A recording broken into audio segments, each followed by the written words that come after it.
வணக்கம் சார்.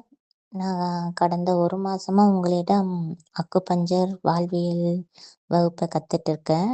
இந்த 1 மாசங்கிறது நான் கற்றுக்கொண்டது வெறும் பாடம் மட்டும் அல்ல. என் உடல் ரீதியா நல்ல ஒரு ரிலீஃப நான் உணர்ந்துட்டேன் சார். எவ்ளோ கஷ்டப்பட்டேனோ, அந்த அளவுக்கு நீங்க வெறும் வாழ்வியல மட்டும் தான் சொல்லிக் குடுத்தீங்க. அதுலயே எனக்கு நல்ல மாற்றம் தெரியுதுங்க. ஃபர்ஸ்ட்டு தோல் அலர்ஜி வந்ததுங்க. அப்புறம் உடம்பு எப்போதும் டயர்டா, தலை சுத்தல், தலைவலி. நானும் எல்லா ஹாஸ்பிட்டலுக்கு 2, 3 ஹாஸ்பிட்டலுக்கு போயி, இவைங்க தலை சுத்தலுக்கு தனியா, அ வயிறு உபசத்துக்கு தனியா, ஒவ்வொன்னுக்கும் தனித்தனியா டேப்லெட் குடுத்து, எனக்கு ஒரு மாரி என்னடா வாழ்க்கை இப்படியே டேப்லெட்லயே போகுதுங்கிற சலிப்பு ஏற்படுத்துச்சு.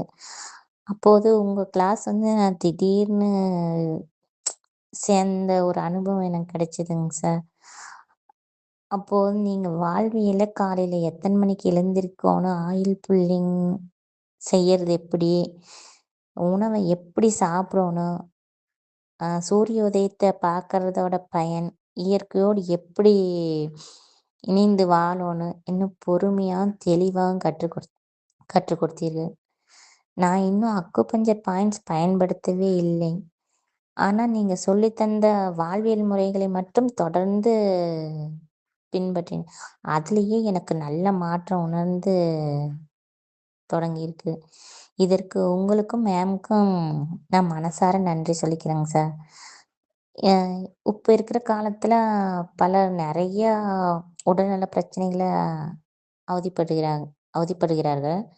அவர்களுக்கும் இந்த வாழ்வியல் அறிவு மிகவும் தேவைங்கிறது நான் புரிஞ்சுக்கிட்டேன். இந்த பயிற்சி அதிகமா மக்களிடம் போகணுங்க சார்.